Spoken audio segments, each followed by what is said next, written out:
Saint Benoît de Nursie, patron de l'Europe. Il faut pour situer ce personnage extraordinaire, dont l'influence a été majeure en Europe occidentale, comprendre qu'il naît vers 480, alors que l'Empire romain d'Occident tombe vers 476. Il faut se souvenir que les commentaires de saint Augustin, qui à cette époque-là assistent à cette catastrophe sous la poussée des barbares germaniques, eh bien, ces commentaires parlent quasiment d'une fin du monde. Comment cet empire gigantesque a pu s'écrouler comme cela? Cet empire qui s'écroule, eh bien, ça ne se fait pas en paix. Ça se fait sous la poussée de gens qui ont une culture primitive par rapport à la civilisation qu'a apporté l'Empire romain. Il faut bien se rendre compte que, par exemple, en Gaule, en France, à l'époque, je dirais, des Mérovingiens, on règle des conflits à coups de francisque dans la tête, donc de haches de combat. Eh bien, ce sont des mœurs germaniques. Les germaniques qui envahissent l'Europe sont très souvent des païens, je dirais encore polythéistes, ou alors, lorsqu'ils sont chrétiens, ils sont de type arien, c'est-à-dire qu'ils considèrent que le Christ n'est qu'un prophète et pas Dieu fait homme. On ne peut pas dire que tout s'écroule d'un seul coup dans ces structures de l'Empire. Non, il reste des choses qui se stabilisent quelque temps, mais tout est profondément, je dirais, ébranlé. Quand ce petit garçon naît en Italie, à peu près à 100 km au nord de Rome, d'une famille catholique, de gens de la noblesse romaine, donc son père, qui s'appelle Eutrope, eh bien, c'est un capitaine général des Romains dans la région de Nursie. Et sa mère est une dame noble de la famille des comtes de Nursie. Il a une sœur appelée Scolastique. Et c'est une famille profondément catholique, qui prie en famille.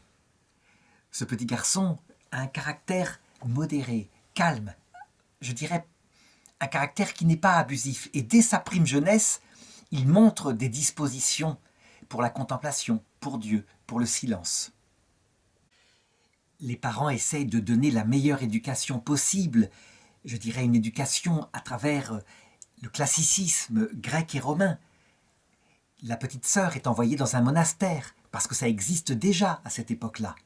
Quant au petit garçon, il a probablement au départ un précepteur, un esclave, qui s'occupe de lui, jusqu'à l'adolescence, où là, on décide de l'envoyer à Rome, auprès d'une école qui pourra davantage le former. Évidemment, on ne veut pas l'envoyer seul, c'est quelque chose de risqué à cette époque-là, donc on l'envoie avec sa nourrice, et ils partent à Rome, où ils vont vite se rendre compte qu'en fait, faire des études là-bas, dans ce temps troublé, c'est quelque chose d'impossible. À savoir que, d'abord, ses camarades ne pensent souvent qu'à la beuverie, ou à s'amuser, ou à gagner de l'argent. Quant aux professeurs, dont beaucoup sont païens, eh bien, leurs élèves comptent peu. Ce qui compte, c'est de faire des gains. Il faut donc être raisonnable, il faut trouver autre chose. Le risque est grand, se pense Cyrilla, qui est sa gouvernante, de le voir se perdre. Et donc l'idée, c'est de fuir Rome, de revenir vers sa région d'enfance, où on a entendu parler qu'il y avait un curé qui avait organisé autour de lui une école, où des jeunes de la noblesse ou de la bourgeoisie romaine venaient s'instruire. Et c'est auprès de ce curé qu'il va aller. Et ce curé, il s'avère, est un homme fort cultivé, mais aussi fort sage, qui va lui prodiguer des conseils spirituels, des conseils de morale aussi. Et son élève, ce jeune Benoît, qui veut dire en latin benedictus, ça veut dire le béni, eh bien, son élève, il est frappé par sa profondeur.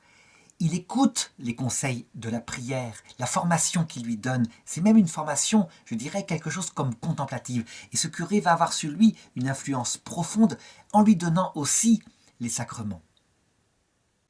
Toujours est-il que, alors qu'il est tout jeune homme, eh bien, il retient si bien ses enseignements qu'on raconte. Ça, c'est saint Grégoire le Grand qui les raconte, dans une vie qu'il va écrire bien après la mort de saint Benoît. Puisque saint Grégoire le Grand, on peut dire, c'est 40 ans après sa mort qu'il écrit. Eh bien, saint Grégoire dit que c'est là, dans l'adolescence, qu'on le verra faire ce qui sera considéré comme son premier miracle. À savoir que sa nourrice emprunte un jour, chez une voisine, un espèce de filtre en terre. Et en passant, en l'amenant à la maison, eh bien, elle tombe et elle le casse. Et elle est désolée, parce qu'elle se dit que jamais plus on ne pourra lui prêter quelque chose. Elle ne peut pas d'ailleurs le rembourser, elle n'a pas assez d'argent. Eh bien, la légende raconte que Benoît aurait pris, je dirais, cette poterie qui était cassée et l'aurait réparée, tellement bien qu'il n'y avait pas une seule trace de fissure. Alors est-ce un miracle ou un fruit de l'habileté? Toujours est-il que c'est à noter. C'est à noter parce qu'il est précoce. En réalité, cette formation qu'il retient, parce que la caractéristique de ce jeune Benoît, c'est que tout lui sert d'expérience. Il est intelligent, il retient ce qu'il apprend. Toujours est-il que cette formation reçue par ce prêtre, cette formation à la vie contemplative, l'a attiré. Et donc, quelque chose l'attire, il voudrait se consacrer à Dieu, il voudrait se consacrer entièrement à Dieu. Quelque chose l'attire vers ce dont il a entendu parler, qui se passe déjà en Orient depuis longtemps. La vie monastique, la vie solitaire, pour Dieu, où tout est consacré à Dieu. Lui, ce jeune homme, dans une époque, je dirais, où le risque de martyr par l'Empire romain n'existe plus, puisque l'Empire romain est depuis longtemps chrétien, où, je dirais, l'anarchie règne dans les villes, eh bien, cette vie monastique lui paraît être un absolu. Et donc, très vite, attiré par cela, il va finir par se retirer dans cette expérience que font au départ presque tous les moines de l'Orient, qui ont d'ailleurs ramené cette tradition en Occident, à savoir la vie d'ermite. Il s'est ouvert de cela, il a pris conseil d'un moine appelé Romain, et l'appel est plus fort que tout, si bien qu'il part dans la région d'Enfide et il explore, il cherche un lieu où il pourrait se retirer, loin des hommes, pour se consacrer entièrement à Dieu. Il n'imagine pas les épreuves qu'il y a là, il le fait dans un zèle de jeune homme. Romain l'accompagne dans cette voie. Et à un moment donné, il grimpe sur une montagne où se situait la ruine d'un ancien palais qui avait été construit donc plusieurs siècles plus tôt par l'empereur Néron. Ce palais, il ne restait rien que des ruines, des pierres tombées par terre. Et au pied, un lac. C'est le secteur de Subiaco, qui veut dire au-dessus du lac. Et là, il trouve une petite grotte, une grotte que personne ne connaît. Il la repère, et c'est là qu'il décide de se retirer. Il s'en confie au moine romain, qui décide de l'accompagner. Il le fait, je dirais, presque sans la volonté de sa nourrice, Sibylle, mais il part, c'est plus fort que lui. Le moine romain, qui est son complice, a prévu de lui amener, chaque jour, en grimpant sur la montagne, un petit repas qui lui servira, et lui, il pourra se consacrer entièrement à la prière. Il ne sait pas ce qu'il affronte. Il n'a pas, je dirais, l'expérience qu'a eu quelqu'un comme saint Antoine du Désert plusieurs siècles plus tôt. Il ne sait pas qu'il va devoir se confronter, dans cette solitude, à son imagination, la folle délogie qui va partir dans tous les sens. Sans compter le démon, cet ange rebelle qui va venir l'attaquer, qui est sûr de le vaincre. C'est tellement facile. En appuyant sur le socle de cette imagination, pour remettre les tentations du monde. Ce qui caractérise les jeunes hommes à cette époque-là, lorsqu'ils veulent se consacrer à Dieu, c'est justement leur manque de mesure, à savoir partir comme ça dans la solitude, et il va y rester 3 années. Partir comme ça dans la solitude, eh bien, c'est se fixer un horaire de prière essentiellement, mais pas très équilibrant, où il n'y a pas, pour je veux dire, contrebalancer, un peu de loisirs, des études, du travail manuel. Donc, il va se confronter à ce manque d'expérience dans sa jeunesse et ça va lui servir profondément. Plus tard, dans sa règle, la règle de Saint Benoît qu'il va écrire, puisqu'il est le fondateur, on peut le dire en Occident, du monachisme. C'est pas le seul, des moines venus d'Orient l'avaient déjà fait, mais lui, par sa règle si équilibrée, il aura une descendance tellement immense que, on peut dire, dans cette période troublée, c'est lui qui restaurera l'unité spirituelle de l'Europe. Je dirais même la culture européenne. Sa règle, elle commence comme cela. Il y a des vies, comme celle de la vie érémitique, qu'il ne faut pas conseiller aux jeunes.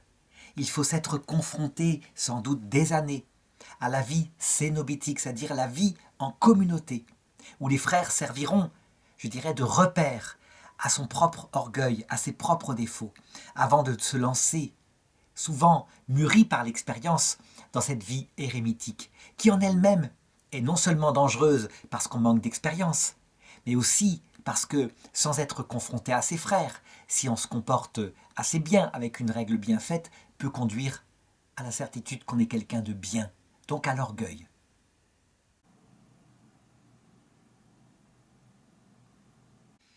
On ne sait rien de l'expérience intérieure qu'il fera pendant ces 3 ans.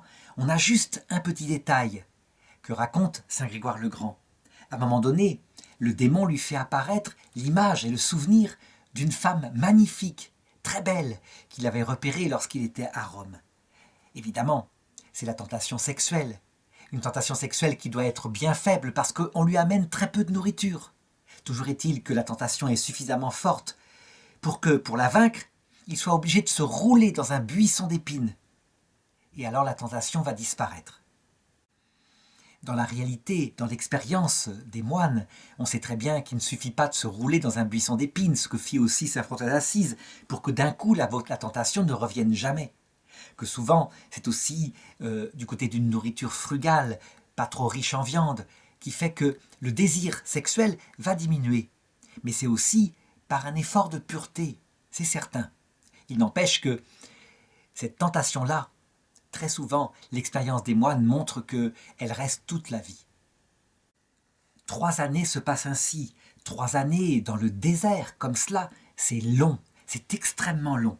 Je veux dire qu'on se confronte forcément, après un temps de passion, je dirais romantique, devant la solitude pour Dieu, au long ennui des journées qui passent pas, et quelquefois même au dégoût spirituel, qu'on appelle l'acédie, cette maladie des moines qui fait que très souvent, ils retombent dans la ville, ils retournent dans la vie mondaine et retombent dans un état pire que ceux qu'ils avaient au départ. Eh bien lui, il va tenir. Comment? On ne sait pas.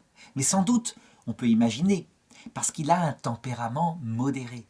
On peut certainement penser qu'en recevant des conseils des moines, il a dû se fixer un horaire. En tout cas, c'est ce qu'on verra dans sa règle plus tard. Un horaire où le travail intellectuel, le repos, la prière trouvent un temps régulier.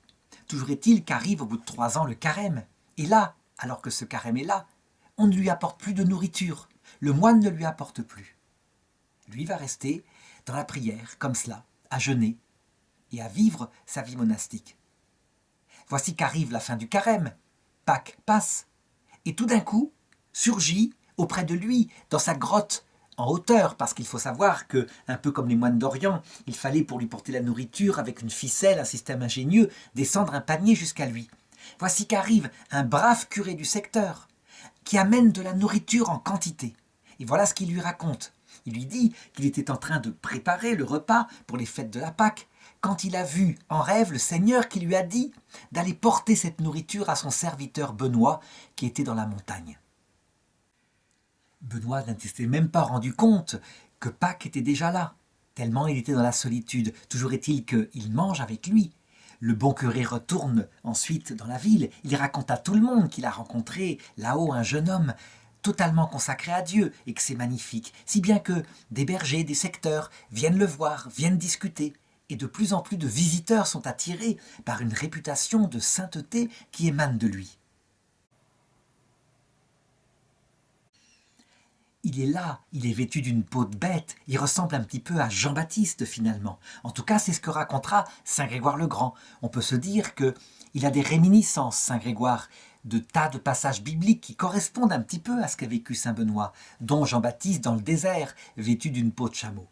Toujours est-il que, ne sachant pas trop exactement si ce n'est par cette source-là, on peut dire que les gens, en tout cas, viennent auprès de lui parce qu'ils reçoivent de lui, qui d'ailleurs s'est mis dans une grotte davantage proche du lac et donc davantage accessible, un enseignement sur Jésus-Christ.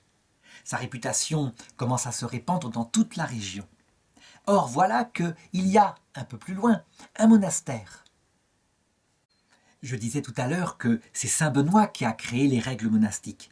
Non, en réalité, je l'ai dit aussi, l'Orient a émigré jusqu'en Occident, à travers des saints comme Cassien, etc. Et là, en l'occurrence, leur règle, c'est celle de saint Pacôme. C'est une règle, je dirais, extrêmement exigeante, avec beaucoup de pénitence.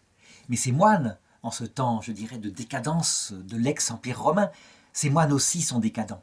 Toujours est-il qu'ils votent entre eux et ils ont entendu parler de ce jeune homme qui a à peu près 20 ans et dont la réputation de sainteté est si grande.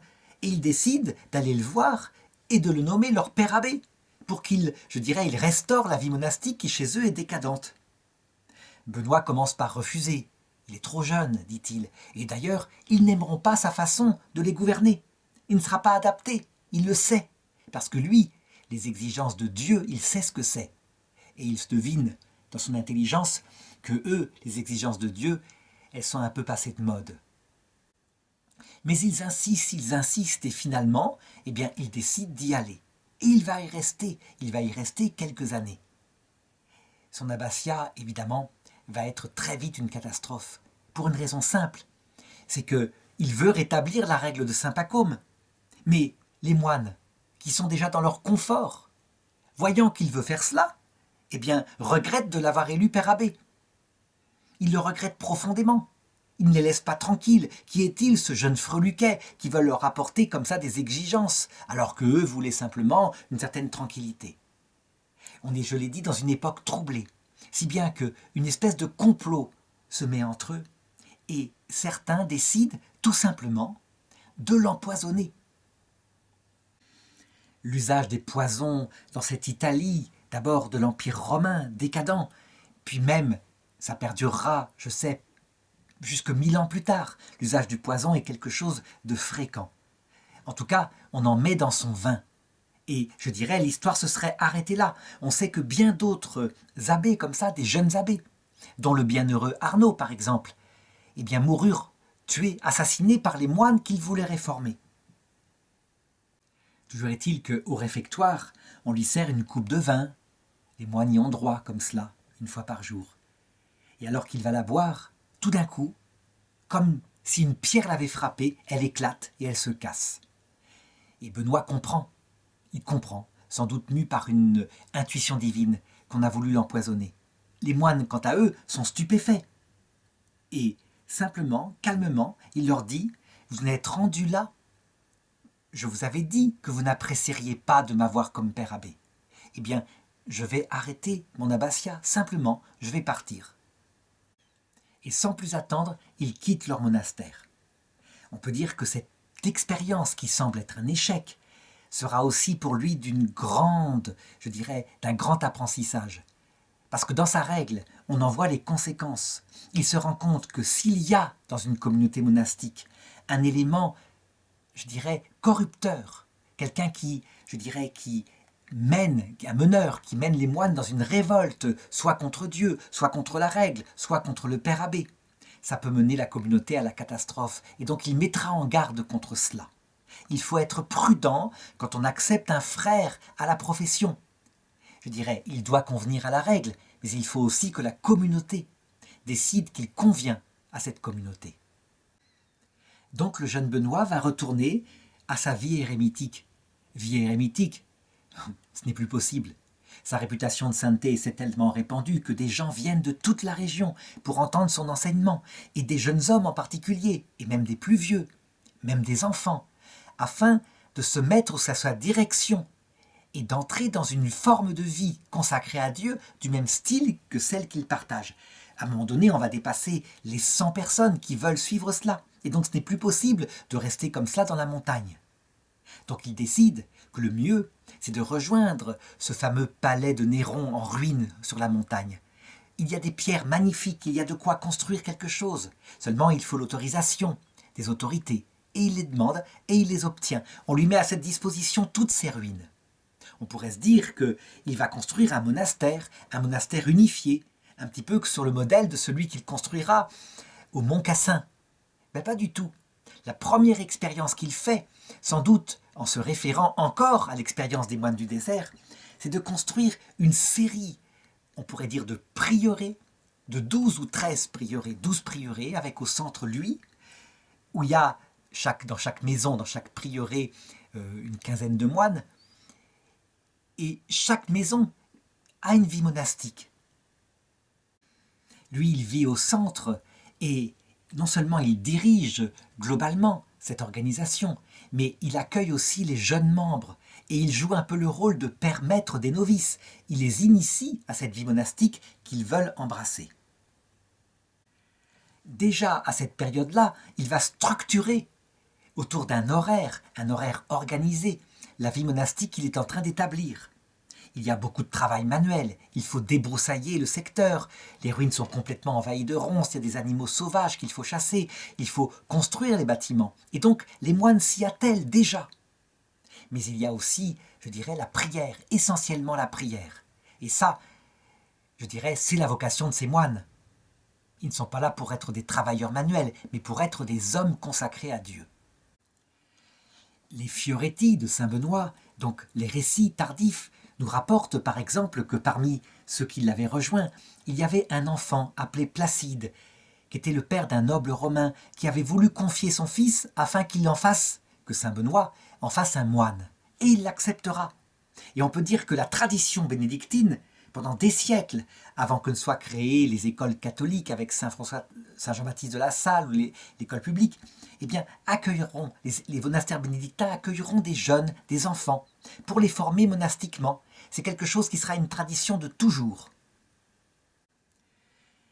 Il y aura aussi, je dirais, des jeunes hommes de famille noble, extrêmement dévoués, comme par exemple le futur Saint-Maur, un compagnon de la première heure, qui fondera d'autres monastères plus tard.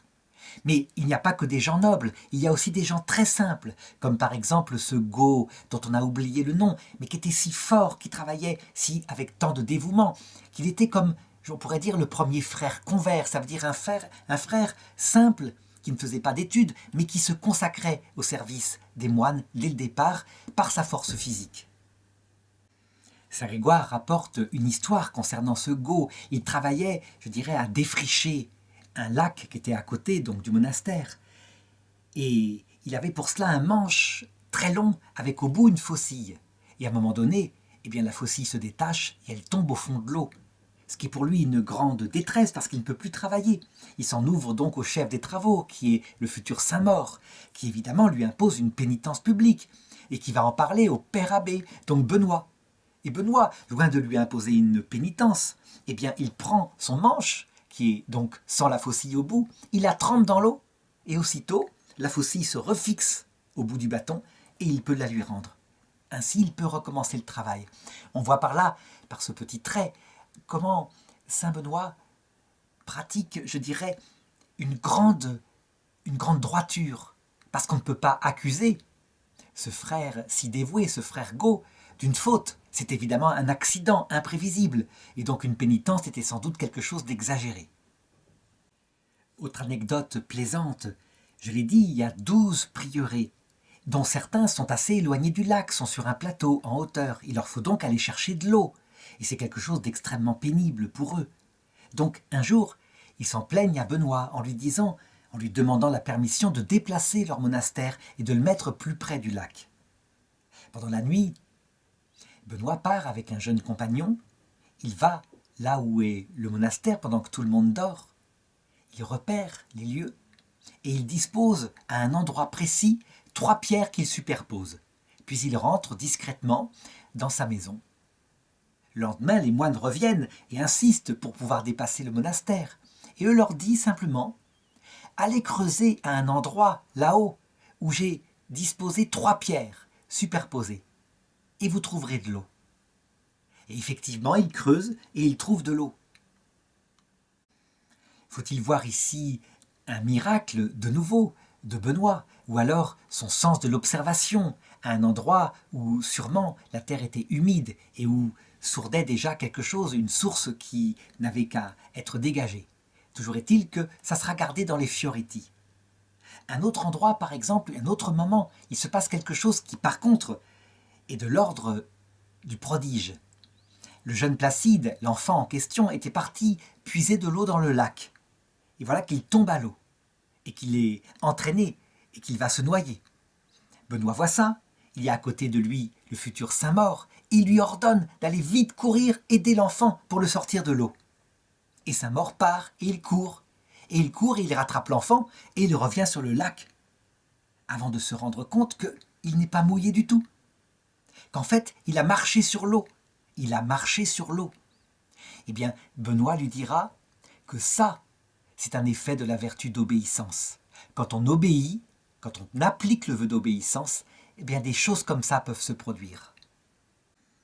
Alors on pourrait dire que ces récits merveilleux que rapporte saint Grégoire sont de la pure invention et qu'il n'a pas de source sûre. Non, il y a aussi des choses qui manifestement montrent qu'il a été bien informé. Par exemple cette affaire-là, avec le curé du coin. Il s'avère évidemment que Benoît attire tous les pèlerins, tous les gens viennent vers lui, et que ce curé, aussi doué soit-il, eh bien il n'attire personne. Si bien qu'il va développer peu à peu une jalousie telle que d'abord, ça sort de son cœur sous forme de médisance. Ça veut dire qu'il parle mal, il dit des tas de choses sur ses moines, sur leur comportement. Ça n'a aucun effet. Tout le monde voit bien que Benoît rayonne de sainteté et d'amour de Dieu. C'est évident. Donc les médisances de ce prêtre ne peuvent pas marcher. Alors du coup, encore une fois, écrasé par la jalousie, il décide d'employer le même moyen et d'empoisonner de nouveau ce gêneur qui lui enlève toute possibilité peut-être de gain, en tout cas de gloire. Et donc, il lui envoie un pain qui est profondément empoisonné. Et ce pain pourrait mettre fin à l'expérience monastique. Encore une chose de cette Italie, je dirais, de cette Italie décadente et déjà envahie par l'ego. Toujours est-il que, d'une façon ou d'une autre, Benoît se doute que le pain est empoisonné. Il faut s'en débarrasser. Il y a là des corbeaux apprivoisés qui entourent sans arrêt le monastère. Il donne le pain à un corbeau qui est chargé d'aller le précipiter dans l'abîme plus loin, là où personne ne pourra le manger. Évidemment, son attentat ayant raté, eh bien ce prêtre va tenter d'autre chose, c'est évident. On pourrait dire que Benoît, face à une telle injustice, va lui résister en face et dénoncer ses mauvaises actions. Eh bien, ce n'est pas du tout le style de Benoît. Son style à lui, c'est « on ne veut plus de toi dans un endroit ». Tu changes d'endroit et tu secoues la poussière de tes pieds. C'est ce qu'avait donné comme conseil le Seigneur. Et donc, il décide d'aller dans des endroits où il n'y aura pas cette jalousie et de partir tout simplement. Surpris, le prêtre est content comme tout. Il est tellement content qu'il décide de monter sur son balcon pour voir ses moines qu'il déteste tant et qui s'en vont. Enfin, il en est débarrassé. Il monte sur son balcon et voilà que son balcon s'écroule et qu'il meurt dans sa chute. Mort qui a vu cette chute, donc se précipite vers son père abbé, vers Benoît, et lui dit « Père, ne partez plus, ce n'est plus la peine, l'homme qui en voulait à votre vie, il vient de mourir. C'est magnifique, c'est un signe du Seigneur. » Benoît va le regarder et lui dire « Comment peux-tu te réjouir du malheur des autres ?» Cette simple phrase qui va le marquer à vie. Et il ne refera plus ça. Toujours est-il que Benoît revient. Il va donner une sépulture à ce prêtre et prier pour son âme, afin qu'elle soit pardonnée par le Seigneur. On pourrait se dire, l'affaire est terminée, il peut rester. Pas du tout. Il va partir tout de même, tout simplement pour une raison profonde. C'est qu'il y a en Italie des secteurs entiers qui appartiennent encore aux païens. Des campagnes où les gens adore encore les anciennes idoles de l'Empire romain, Zeus, Jupiter, etc. Et c'est là qu'il veut établir son monastère, dans des endroits où il va falloir évangéliser. Et il est persuadé que la fondation de ces monastères sera source de connaissance du Christ pour ces populations paysannes. Il va donc partir accompagné de ses moines, et cette expérience-là, eh bien, elle sera marquée dans sa règle, par des maximes comme celle-ci. Ne pas s'adonner à la colère, ne pas se venger de ses ennemis, ne pas rendre le mal pour le mal, ne faire de tort à personne, ceux qui vous maudissent ne pas les maudire, mais les bénir plutôt.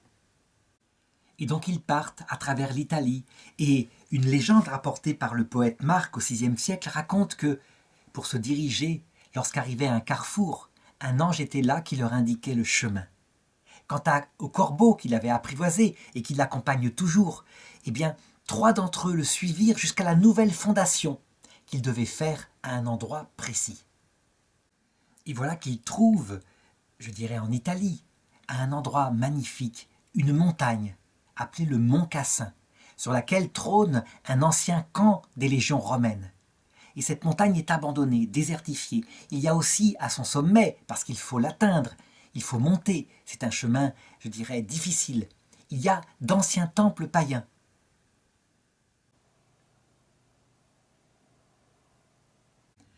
Saint Grégoire rapporte que ces idoles de marbre, avec des statues magnifiques datant de l'Empire romain, étaient aussi habitées par des démons qui agissaient à travers elles, parce qu'on les avait beaucoup priées, et les démons venaient les habiter, si bien que des tas d'ennuis commencèrent à tomber sur eux.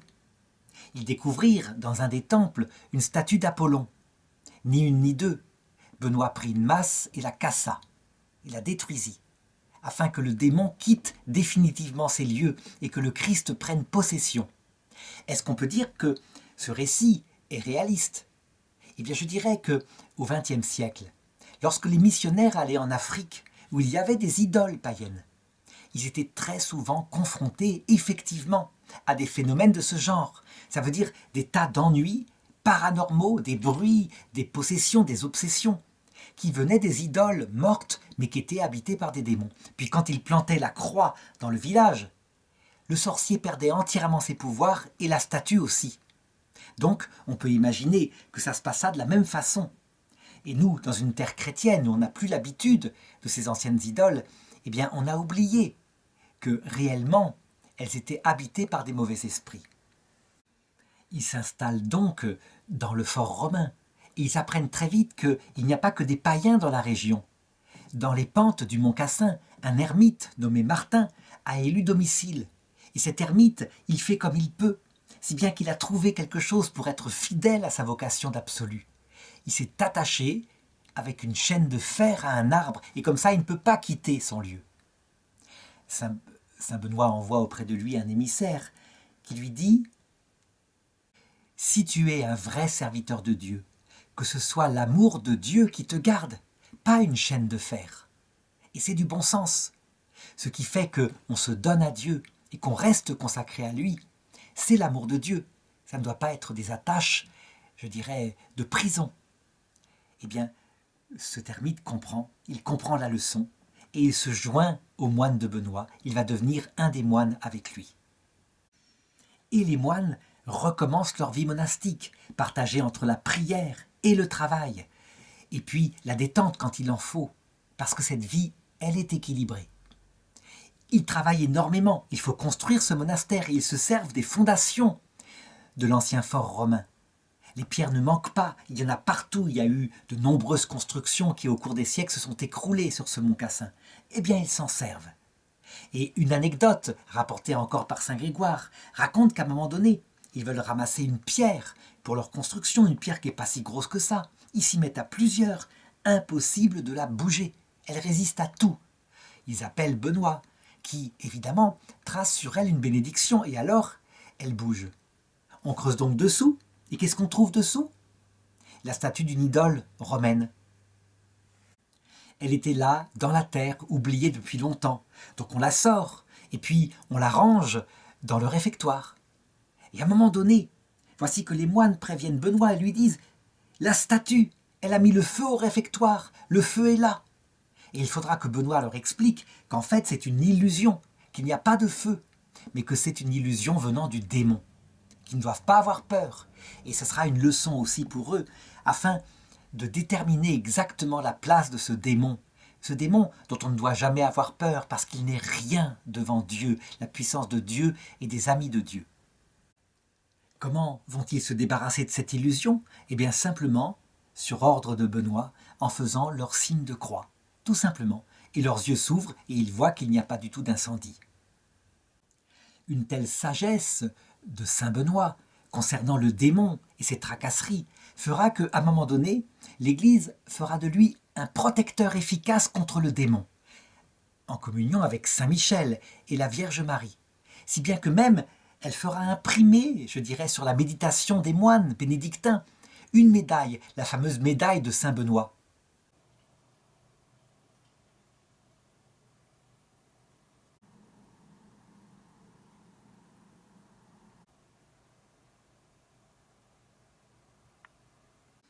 Sur le recto, il y a le visage de saint Benoît avec son habit monastique, sa crosse de père abbé, et il y a marqué « Benoît, père ou patriarche des moines ». Paix, la paix, voilà ce qu'il donne. Et au verso, il y a toutes sortes d'initiales difficiles à comprendre qui sont marquées autour d'une croix. Et ces initiales sont en fait des invocations, des prières jaculatoires, comme on dit, c'est-à-dire des prières qui doivent jaillir dès que, je dirais, une tentation vient pour se tourner vers Dieu. Donc j'en lis quelques-unes. De haut en bas, par exemple, les initiales CSSML qui veulent dire « Croix sainte, sois pour moi lumière ». Donc en latin, Crux Santa Sis Mihi Lux. En horizontal, NDSMD qui veut dire « Non Draco Sit Mihi Dux », que le démon ne soit pas mon chef. Sous ces mots, en apparence anodines, presque, je dirais, des évocations, il y a un enseignement spirituel profond. La croix soit ma lumière, ça veut dire cette souffrance qu'on vit sur terre. Et la lumière qui permet de comprendre le but, vraiment. Eh bien, de quoi méditer toute une vie. Que Satan ne soit pas mon maître, cela fait référence à ce passage où Jésus annonce qu'il doit monter à Jérusalem et que là il sera crucifié. Voilà que Saint Pierre lui dit « Seigneur, ça ne t'arrivera pas ». Et Jésus répond à Saint Pierre « Va-t'en Satan, tes pensées ne sont pas celles de Dieu, mais celles des hommes ». Pour faire comprendre qu'en fait, si le chemin de la croix mène au ciel, c'est parce que la croix a la capacité de créer en nous un cœur brisé, un esprit humble. Celui qui a expérimenté la croix, la vraie croix, qui passe souvent par des épreuves intérieures, sait qu'il n'est pas grand-chose, et donc il peut rentrer au ciel plus facilement, parce que nul ne peut voir Dieu sans mourir à soi-même. Et Benoît vieillit et il mûrit et il réfléchit à cette règle qu'il doit donner au moine, qui doit être équilibrée dans ses horaires. Il réfléchit aussi à la charge de père abbé que lui, il exerce finalement. C'est vrai qu'il faut une obéissance au père abbé, c'est important, parce que le père abbé, je dirais, il donne l'axe en vue de marcher vers la sainteté. Mais parce que ce pouvoir est immense, et que le père abbé reste père abbé toute sa vie, eh bien, il devra rendre compte de son gouvernement à Dieu. Il doit s'en souvenir. C'est un rôle non pas de dominateur, mais de service, au service de ses frères. D'ailleurs, beaucoup de signes sacramentaux l'indiquent. Par exemple, quand un hôte vient dans la communauté pour déjeuner, c'est à cette époque-là que date la tradition que le père abbé ne lave pas les pieds de cet hôte, mais ses mains, pour indiquer à quel point il est au service d'autrui.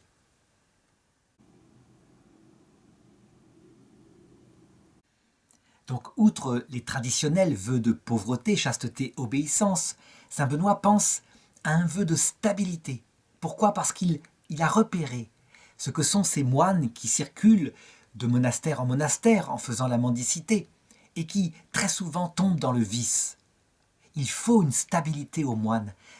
Le bonheur, la recherche de Dieu et qui donne le bonheur, ne se fait pas en changeant de lieu, comme si ça apportait, je dirais, de nouvelles expériences. C'est pas ça. Le bonheur et la cellule intérieure est à l'intérieur du cœur. Et c'est la rejoindre là où on est qui le permet. Pas besoin pour ça de changer de monastère. Pour lui, les moines gyrovagues, donc qui passent d'étape en étape, sont souvent des gens qui se perdent pour la vie éternelle. Il y a dans cette règle beaucoup de choses qui l'équilibrent. Il y a le travail manuel, et certaines réformes qui viendront plus tard, comme celle des cisterciens, insisteront davantage sur ce travail manuel. Mais il y a aussi le travail intellectuel, très important. Et d'autres règles, comme celle, je dirais, de certaines congrégations bénédictines françaises du XVIIe siècle, insisteront beaucoup sur le travail intellectuel et développeront, je dirais, une recherche très profonde qu'on appelle presque le travail de bénédictin, donc avec des études paléographiques, donc sur des écritures anciennes extrêmement importantes. D'autres réformes, parce que c'est toujours la règle de saint Benoît, vont insister sur l'accueil.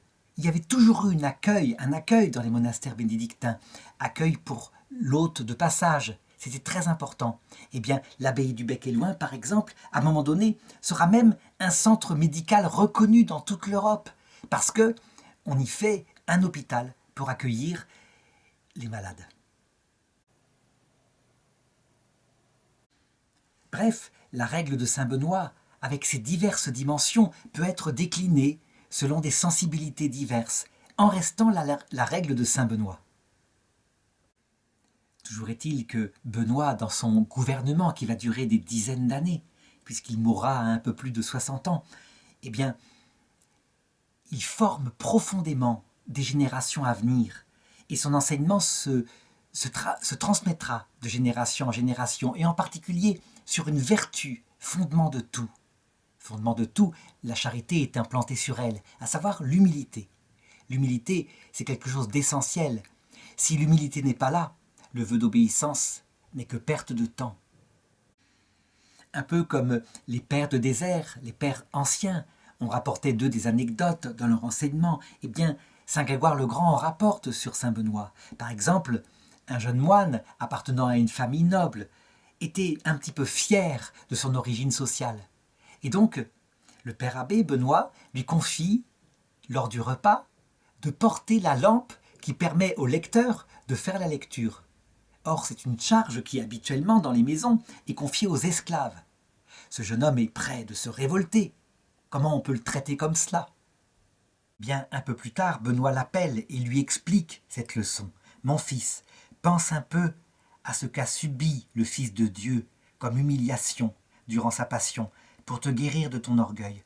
Remercie-le de te fournir l'occasion de cultiver en toi l'humilité. » Cette explication qui s'adresse à l'intelligence de ce jeune homme va pacifier immédiatement sa révolte parce qu'il va comprendre qu'il y a là quelque chose à apprendre et il deviendra un moine excellent.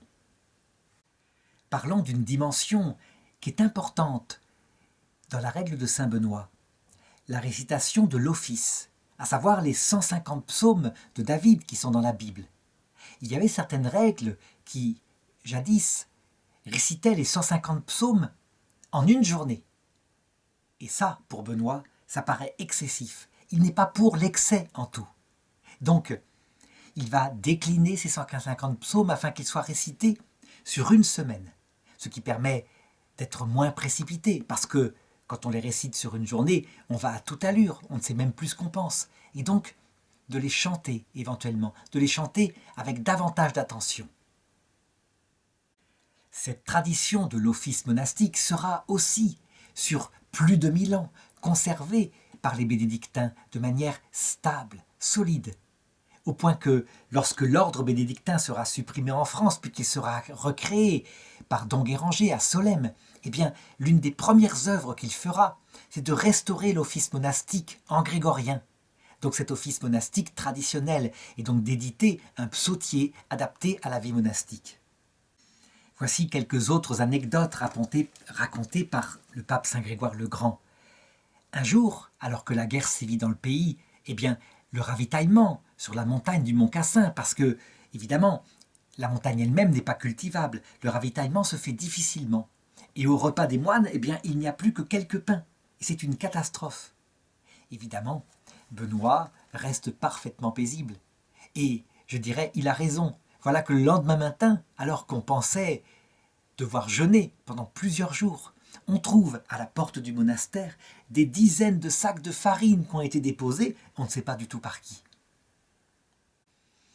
À l'occasion, puisque la famine règne dans le pays, beaucoup de pauvres viennent pour mendier un peu de nourriture au monastère, et un jour le père abbé Benoît ordonne à l'économe de donner toutes les provisions à ces pauvres, sans exception, en faisant confiance au Seigneur.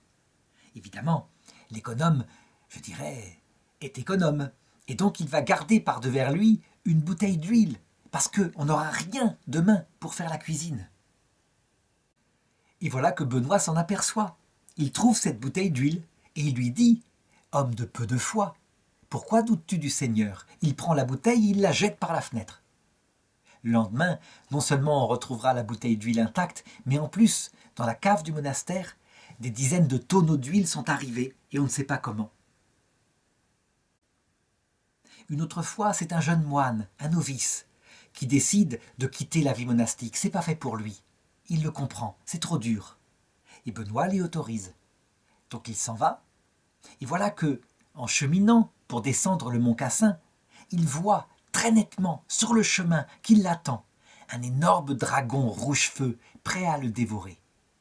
Alors il réfléchit et il comprend ce que ça veut dire.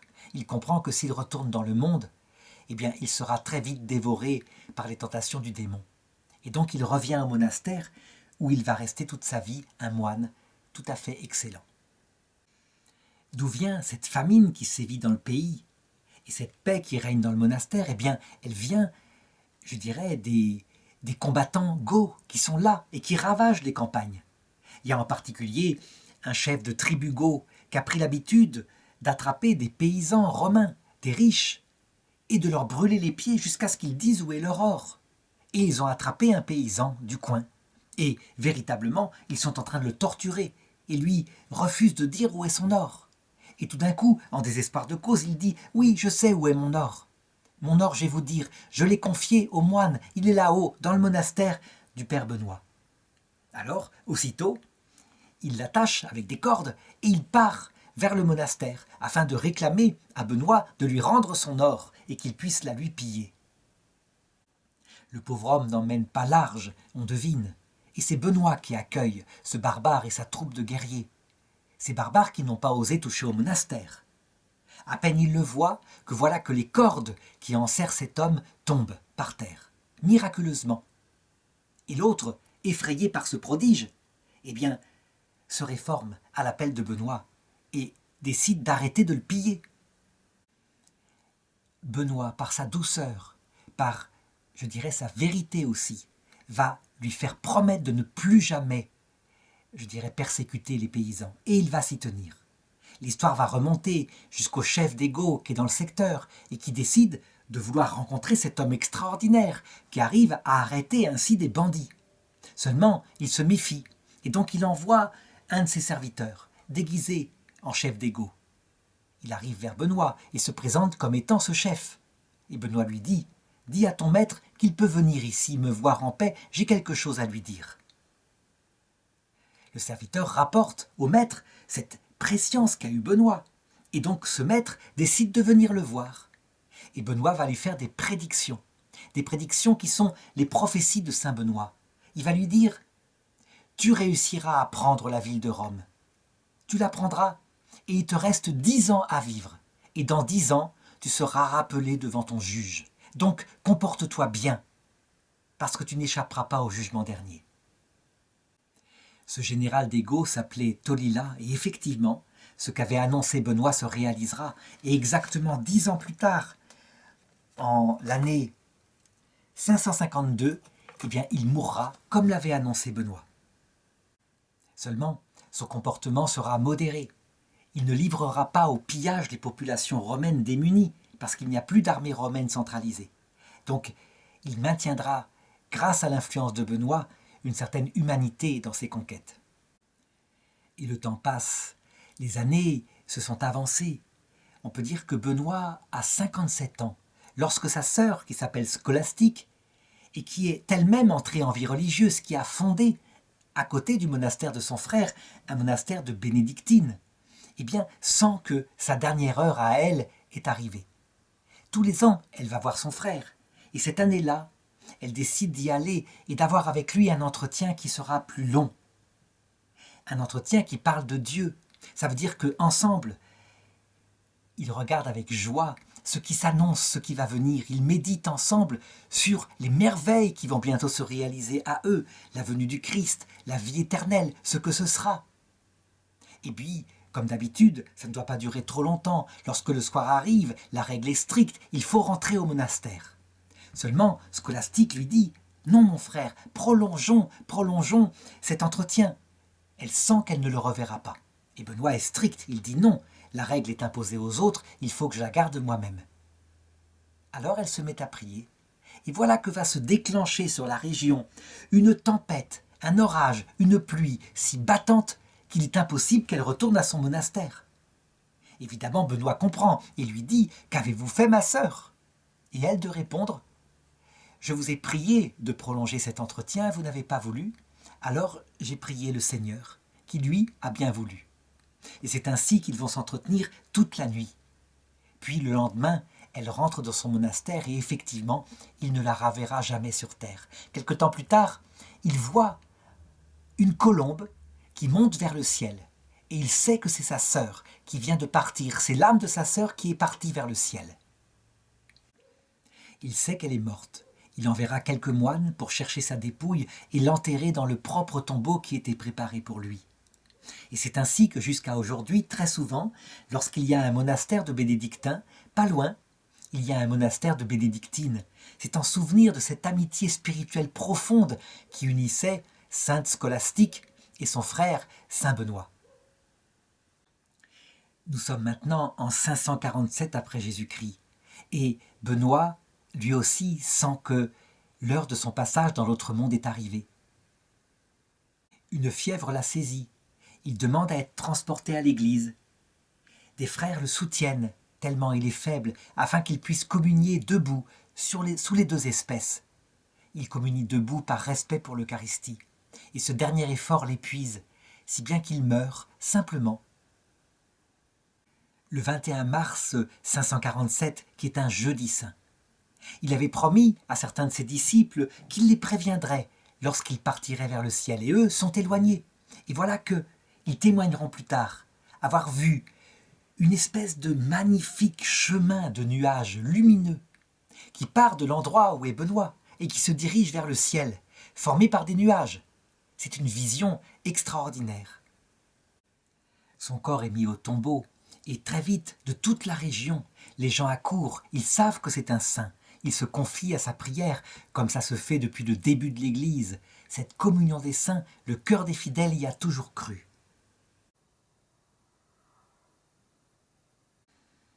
Avant de partir, Benoît avait laissé à ses frères quelques prophéties. Il avait annoncé en particulier que leur monastère un jour serait attaqué et détruit, mais qu'aucun d'eux ne périrait. Et c'est ce qui se produit. En l'année 589, le monastère est attaqué par des tribus lombardes, donc des païens germaniques, qui le mettent à sac. Et effectivement, les moines peuvent s'enfuir à Rome auprès du pape Grégoire le Grand. Ils vont l'aider dans l'organisation qu'il fait de l'Église. On sait que ce monastère sera détruit une nouvelle fois pendant la Seconde Guerre mondiale par un bombardement allié, alors que les Allemands sont autour. Et il sera détruit de fond en comble, puis rebâti à l'identique par les Italiens un peu plus tard après la guerre.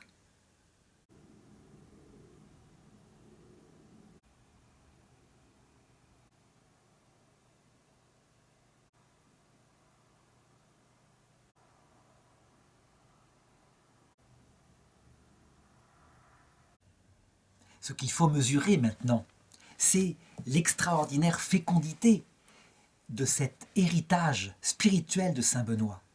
Sans doute parce qu'il a trouvé la bonne mesure, la bonne règle, adaptée comme il le faut à l'absolu de ce qui se donne à Dieu et en même temps à l'équilibre qui permet de tenir toute une vie en attendant le retour du Seigneur à l'heure de la mort dans le service monastique. Pendant des siècles, toutes les règles monastiques en Occident, et l'Église d'Orient le reconnaîtra, seront inspirées de la règle de Saint Benoît. Il n'y a qu'elle, pratiquement. Il faudra attendre le Moyen-Âge pour que d'autres formes de vie religieuse commencent à naître, comme les ordres mendiants par Saint François, Saint Dominique, etc.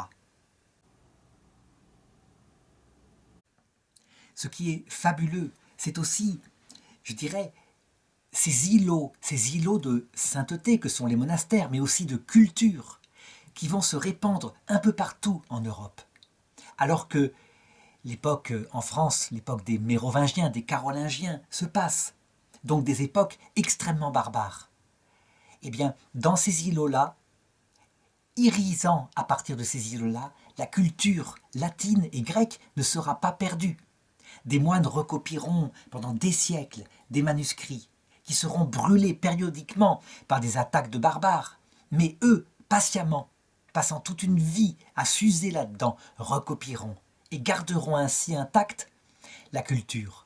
On sait que des manuscrits d'Aristote eux-mêmes avaient été gardés dans l'abbaye bénédictine du Mont-Saint-Michel, et que ce n'est pas seulement par une transmission venant par les Arabes que seront redécouverts ces manuscrits, mais aussi par les moines bénédictins.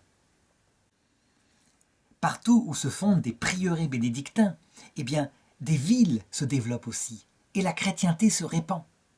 Voilà pourquoi il a été proclamé par le pape Pie XII patron de l'Europe. On peut dire que sans ces monastères bénédictins, en Occident, la barbarie se serait sans doute imposée. La chute de l'Empire romain, la disparition de la culture classique, la présence des barbares goths aurait détruit complètement cet héritage. L'Église en Occident connaîtra beaucoup de vicissitudes, des crises terribles.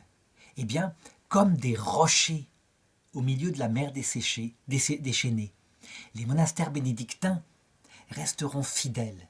C'est absolument incroyable qu'on se souvienne de la crise, de la dernière crise en date, une crise terrible, la crise de l'humanisme sans Dieu, qui prendra l'Europe en particulier au XXe siècle. Donc d'abord par la violence des guerres mondiales dans la première moitié, et puis par la paix apparente, je dirais, d'une pensée hédoniste dans la seconde moitié. Alors que des monastères, je dirais des vies religieuses entières basculent dans la ruine, que des frères quittent de tous les côtés, solidement, comme un roc, fidèles. Les monastères bénédictins, pour leur grande majorité, resteront fidèles à l'Église, à Vatican II aussi, en gardant l'entièreté des dogmes de jadis. Qu'on cite le roc indestructible de l'abbaye de Solesmes, par exemple, qui est là, qui passe cette crise paisiblement, calmement, alors que, par exemple, dans les Dominicains, l'ordre des Dominicains fondé au Moyen-Âge, un ordre intellectuel, un ordre de prédicateurs, on verra en mai 68 le drapeau rouge du communisme flotter au-dessus de leur maison de formation au Saulchoir à Étiole.